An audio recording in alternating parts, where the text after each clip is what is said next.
Okay, this Forex Foundation course too. So, we'll be looking at FX terminologies and other jargon you might hear whenever you are close to an FX trader, or maybe you want just terminologies mostly related with the FX market. So I don't want to spend much time trying to explain them.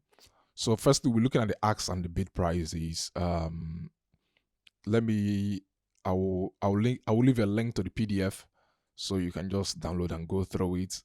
The ask price is the price you'll be quoted at if you want to buy the base currency. So, and the bid price is the price you'll be quoted at if you want to sell the base currency. So just take note of that.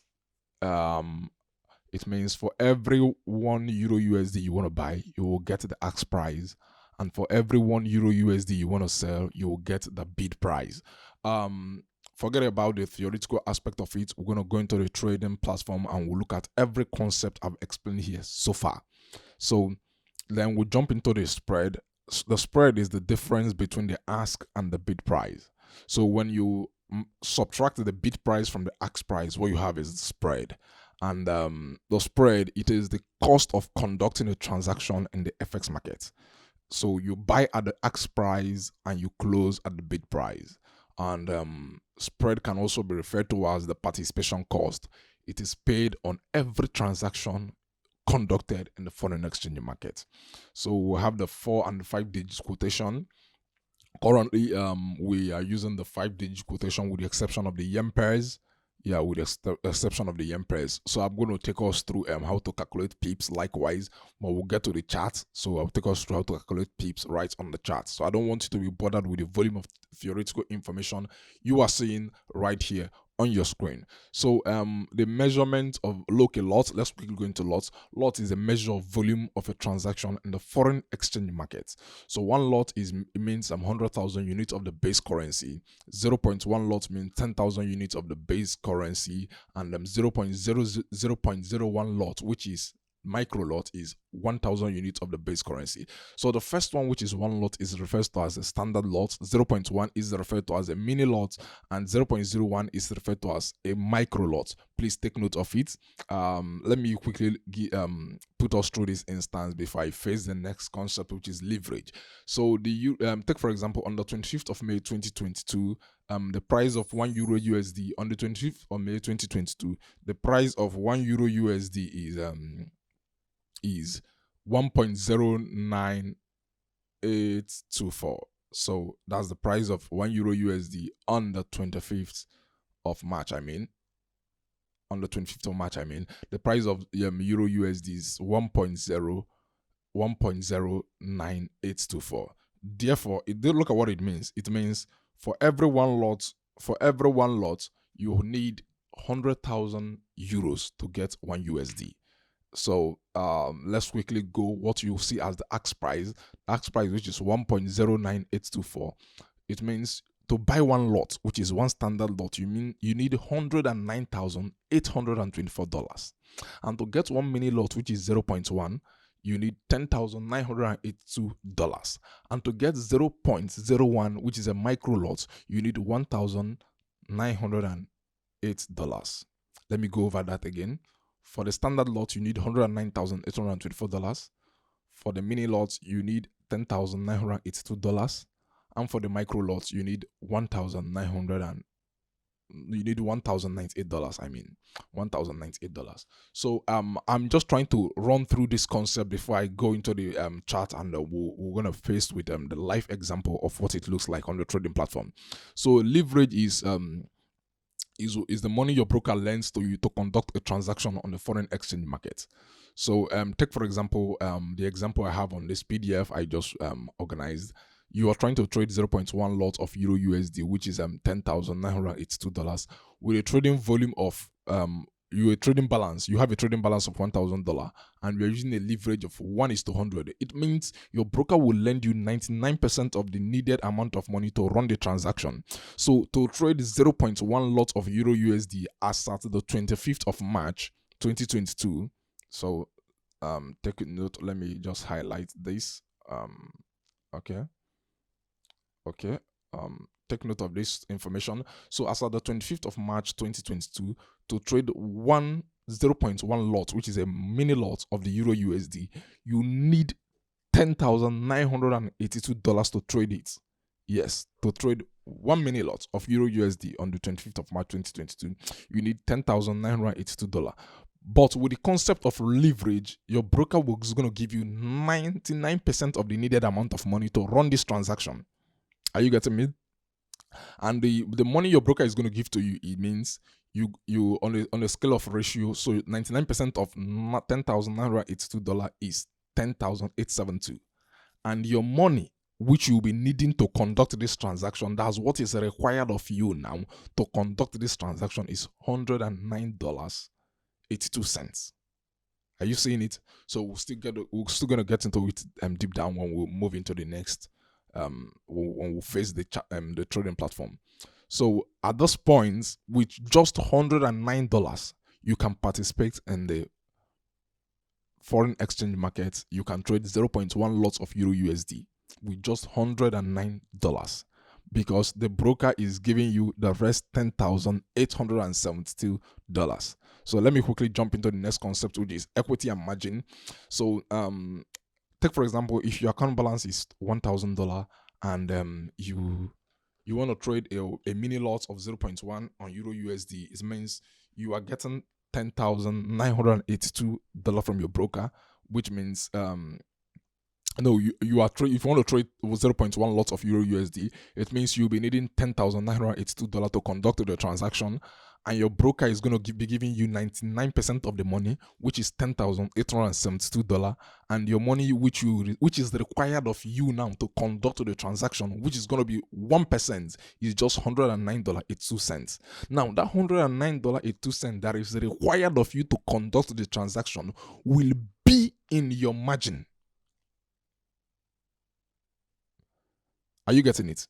Now, when $109 is now required of you to conduct the transaction, so it means from your accounts, your broker is going to lock in $109. That locked amount of money is called the margin. It means the money you place on the table in order to place an order in the market. Now, the rest money that is not locked by your broker is referred to as the free margin. So for you to get, now the margin is the amount of money required of you to create or open an order in the FX market. It's a must. You must drop a margin, and the margin is being locked or secured by the broker. So it is required. It is something you must bring to show that you will be able to pull this transaction, depending on the leverage you are using. But always encourage people not to go above 1:200 in leverage. Please. Leverage is a two-edged sword. We're going to get to that. So equity is defined as the balance on your account plus an unrealized profit or loss. And also remember, when you are trading, your balance is constant until you close the transaction. The free margin moves very relative or proportional to the equity. We'll get to that when we start looking at the trading platform. So let's stop out. Stop out occurs when the market encroaches into your margin most times, depending on your broker's terms and conditions. We'll still get to that. And depending on the terms and conditions from your broker, some broker stop out occurs at 30, 50, 70, or 100% of your margin depletion. So it depends on the broker. And if the position, for example, you took a trade and the position is moving in your favor, your free margin increases alongside your equity. We'll still get to that. So as I said earlier, leverage can work for or against you, because with leverage you get to keep all the profits you make, and you get to, all the loss you incur through leverage will be cut out from your account. That's why I said the leverage is a two-edged sword. It can work for or against you. All the broker wants from you is the money they lend to you. So don't be carried away with your broker maybe giving you a leverage of 1:1,000. They are lending me big money. Man, your profit is going to go to you, but when you are in loss, they're going to slash it from your account. So that's the business for you. Remember, leverage is like a magnifying glass. It magnifies your profits or losses. As always, remember that as soon as your money runs out, the broker is going to pull out their fund. So don't be fooled by leverage. Leverage amplifies everything. As the profit, so is the loss.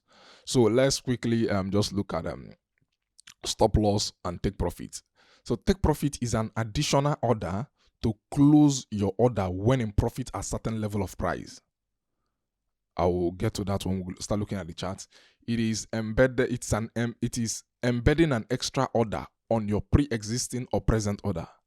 So you can have a take profit in a buy or sell order. Remember, it's always an additional order on your already existing order. Likewise is the stop loss. Stop loss is an additional order to close your order when in loss at certain level or price. So stop loss helps to control the risk or loss. So you can equally have a stop loss in a buy or a sell order, and always set a stop loss and take profit in every order. So I think we're going to be moving to the trading platform now to see what it looks like. And the trading platform I'm going to be using to put you through this example is MetaTrader 5. MetaTrader 5, please. So in the foreign exchange market, we have various types of order, but the most commonly used are the instant execution or market orders known as the buy and sell orders, and we also have the stop orders, which is the buy stop and the sell stop, and we also have the limit orders, which is the buy limit or sell limit. So we'll get through all those things as we open the trading platform. So all the best, keep tuned. Thank you. Okay, we're now on MT5. So this is one of my favorite trading platform, though it's free, it's commonly used. So I'm going to be using a demo account to demonstrate one or two things that I've been trying to explain in the theoretical aspect. So now back to business. We said something about the ask and the bid price. We spoke about the spread. We spoke about pips. We spoke about lot, leverage, equity and margin, stop loss and take profit. We spoke about the other type. So now we're going to be looking at some of the basic concepts we've explained so far. And we said something about the ask, the bid, and the spread. So currently, if you're looking at the chart now, you notice something. You see a red line and a gray line. Now, the red line is called the ask price. It's the price you will quoted at when buying the base currency, and the gray line, the one below, is the bid price. Is the price you will quoted at when you are trying to sell the base currency. So take for example, if you want to buy if you want to buy the base currency now, which is euro, you will get at you'll be filled in at 1.0500 whatsoever, what you are seeing on the red line. And if you want to sell this pair now, the price you'll be getting is the price, well, the gray line. So the difference between this the ask and the bid, that's this red line, which is the ask, and the bid, which is the gray line, is called the spread. Now, we said earlier that the spread is the cost of participating in the foreign exchange market. So that's what goes to the broker. So the spread is the difference between the ask and the bid price. And if you take the difference between this price and this price, the red line and the gray line, you get the spread. And so let's quickly look at currently now we're on Euro USD, and the spread on Euro USD is it should be around is roughly 0.8 pips. 0.8 is still less than 1 pip. But when you go to a pair like USD JPY, the spread on it is 1 pip, 2 pipettes. So it's 1.2 pips. And let's don't waste much time on this. And let's quickly move down. Remember, we said this is the red is the ask price. The is the ask price you quoted at when you are trying to buy. The gray line, which is the bid price, you quoted at when you are trying to sell. And the difference between the red and the gray line is the spread. So quickly, let's look at on pips and how to calculate pips. So let me take this to the 1 hour and zoom in a bit. Okay, 4 hours will be clearer. Okay, let's look at this now. I just try to make something simpler so I can be fast enough. So if you watch here now, let me put up maybe the rate, okay, and take something like this likewise. So, but I will remove this price now. When the market was around this area, the cost of 1 euro USD is 1.07305. This is a continuation of the previous class, please.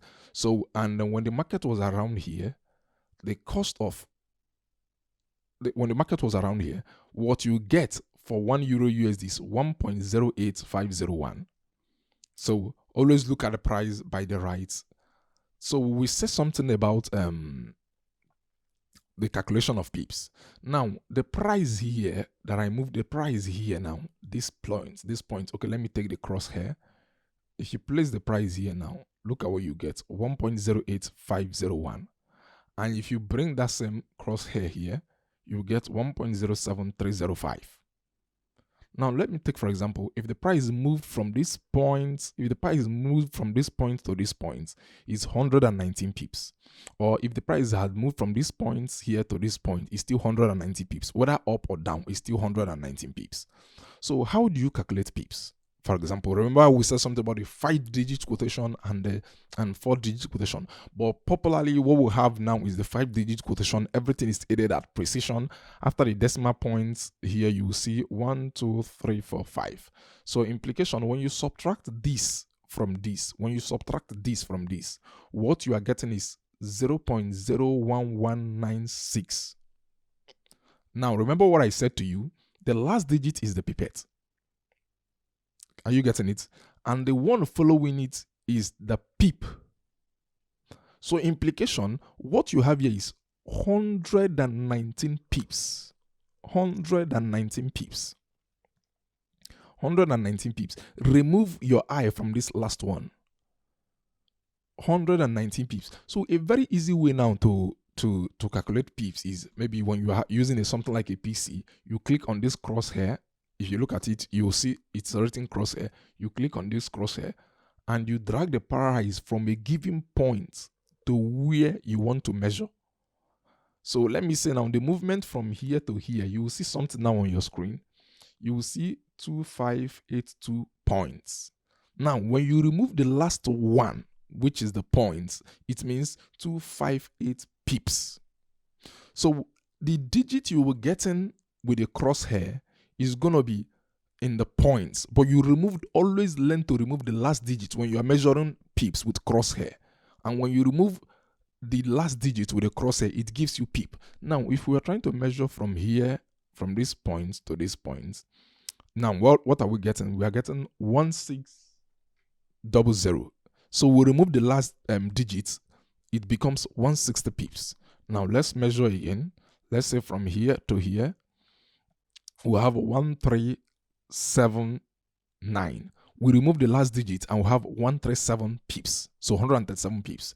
Or you could equally do something like this. You take the first price, you minus it from the second price. Whatsoever you get, you remove the last digit. It gives you the pips. So I think I'm done with how to calculate pips. Now let's quickly jump down to lots. Now remember we said something.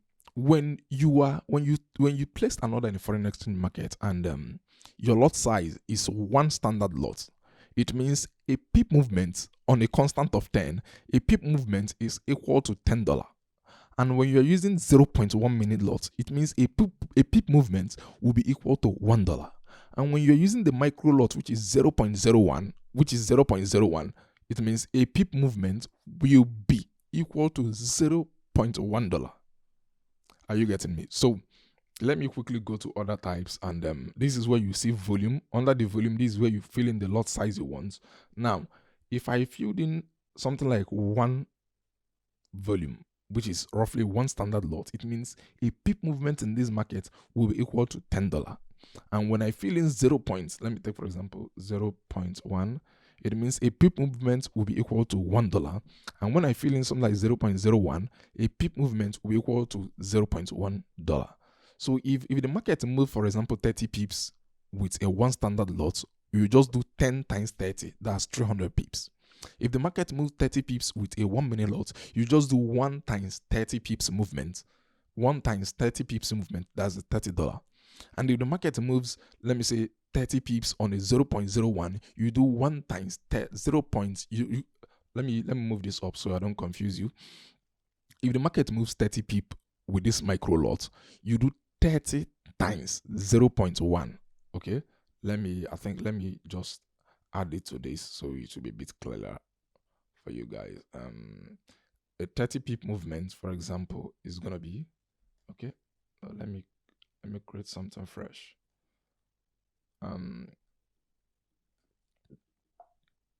So let me say something like 30 pip movement. 30 pip movement. So now, for example, if the market give you a 30 pip movement, not minding the volume you're using, whether you're using one standard lot or 1 mini lot or 1 micro lot, you just multiply this 30 pip by what you are using. So for example, this 1 mini lot now, 1 mini lot, which is 0.1. When you come here, you fill it as 0.1. Are you seeing it? Now, for the one standard lot, you come here, you go under the volume, you fill it as 1.00. That's one standard lot. Now, when you're trying to fill the 1 micro lot, you fill it as 0.01. So that's 1 micro lot. Now, whenever, not minding how long the market moves, let me say, if the market had moved from, let me say, this point, from this point now to this point, what we have here is 90 pips, for example. Now, if you're using the standard lot, you do $10 times 90 pip. And if you're using the mini lot, you do $1 times 90 pip. And if you're using the micro lot, you're going to do $1 times, no, you do $0.1 times 90 pip to give you the value of the pip movement. So let's quickly move to leverage. Remember, we said something about the leverage, and is the money you borrow from the broker to be able to facilitate or operate a transaction in the foreign exchange market. So leverage helps retail traders, should I say retail traders or low budget traders, to actually operate some volume of transaction in the foreign exchange market. And then we spoke about the equity and the margin. So quickly, this account is currently on a 1:200 leverage, and though it's a demo account, but I don't use more than 1:200. The max I've ever tried to use in the foreign exchange market is 1:200. And we'll be looking at something about the equity and margin, though you select a leverage when you're trying to create an account with your broker. So you select leverage when you're trying to create an account, but this account is on 1:200 leverage. So we'll be looking at the equity, the margin. Remember, we said something about the equity, the margin, and the free margin. So I'll just open an order now. Let me take, for example, let me just create, I'll just click either buy or sell. Let me just say 0.1 and let me say a buy. You see, we are into the market now. For example, we're already into the market, and if you look at this point of the chart, you will see my balance. The balance is constant, though we are in a loss, but the loss has not been factored into the balance. The loss will be factored into this balance when I close the trade. Are you getting me? So remember, we said something about equity. We said equity is your balance minus the unrealized profit or loss. So for now, we're in a loss. So you subtract this minus 2.0 from 4,000. That gives you the equity. And we said something about the margin, that the margin is the amount of money required of you to open a transaction. So the margin is what your broker goes to your account and holds a percentage of it from your account. So now, though our balance is still 4,000, but our broker has locked in $52.56 from our balance. And we said something about the free margin. The free margin is the balance minus the margin.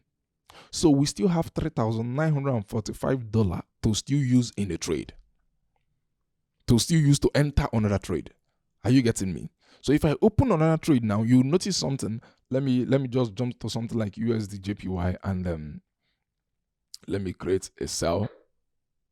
You see something that happened. Our margin has increased because we opened another order. The broker went to our balance to lock a given volume of money from the balance.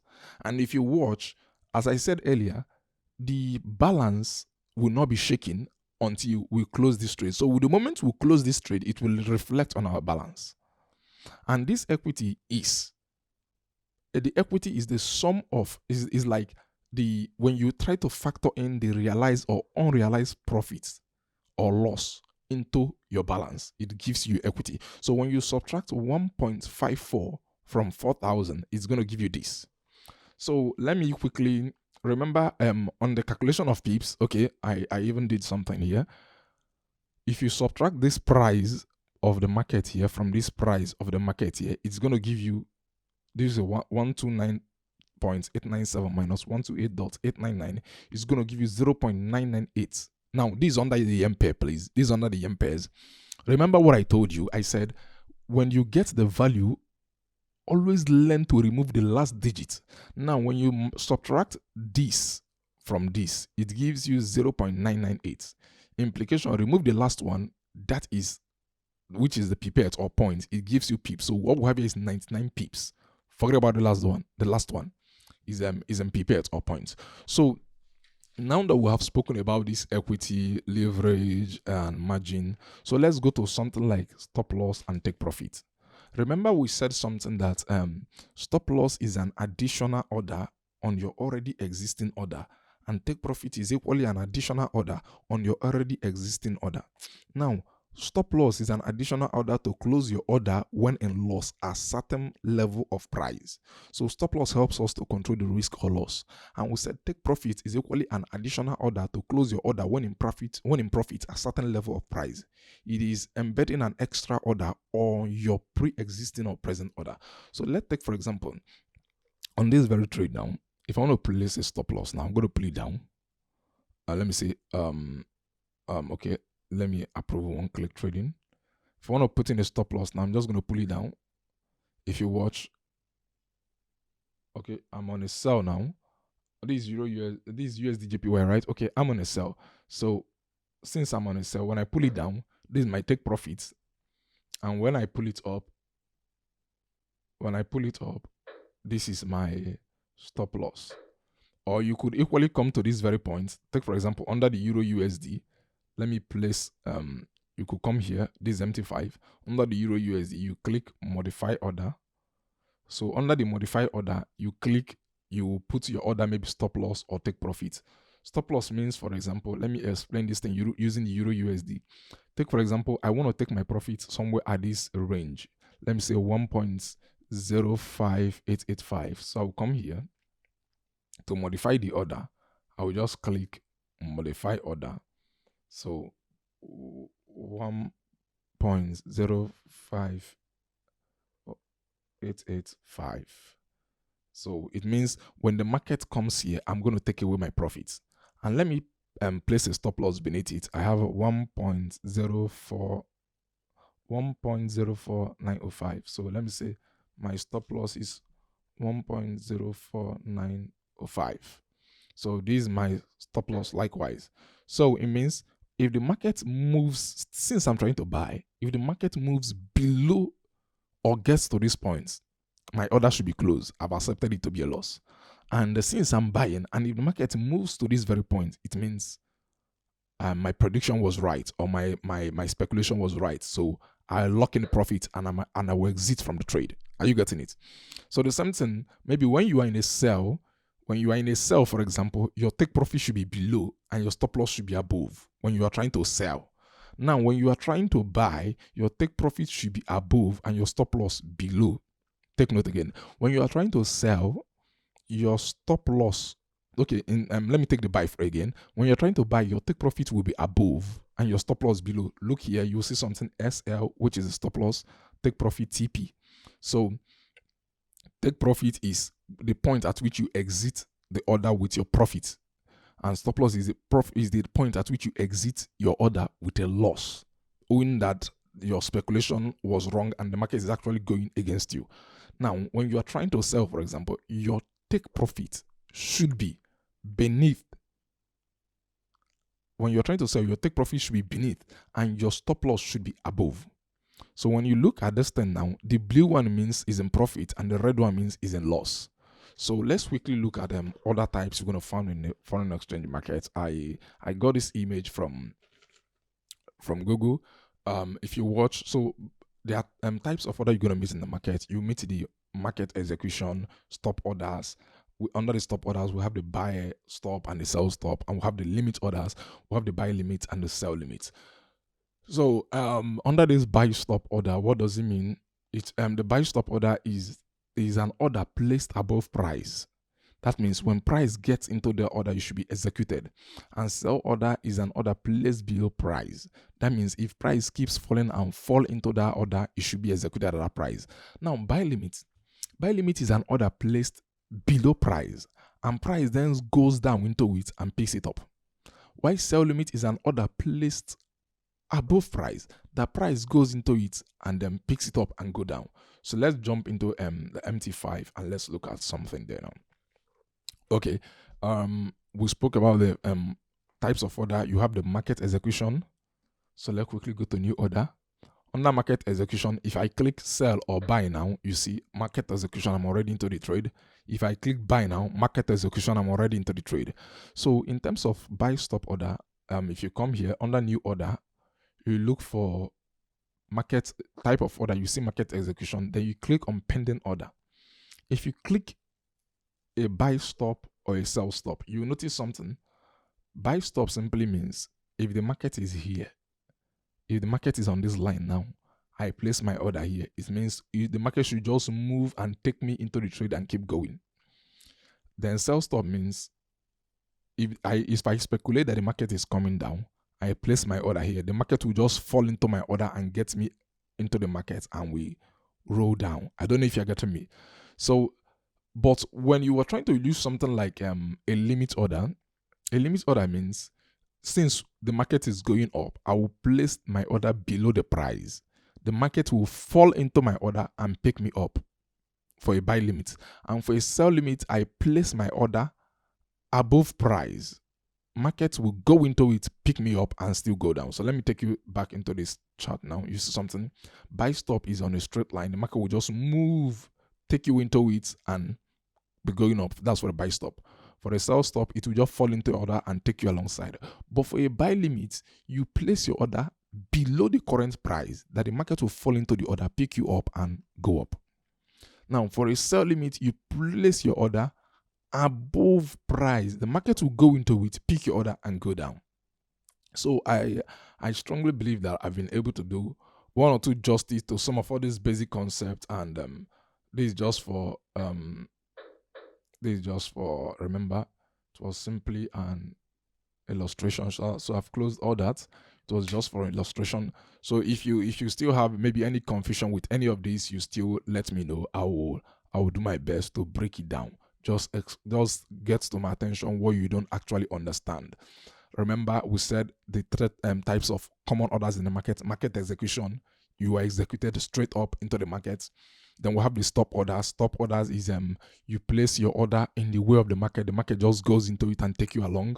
And then we spoke about the limit orders. The limit order is the market will fall into it and pick you up. If you are trying to buy limits, it means if I place a buy limit order here now, I will place it below the price. The market will fall into it, pick me up, and go up. And if I believe that the market is going to sell, is selling, I will place my order above price. The market will go into my order, pick me up, and keep falling. So that's it for now. I strongly believe that maybe to the best of my knowledge, I've been able to do justice to some basic concepts and meet you in the next class. Thank you.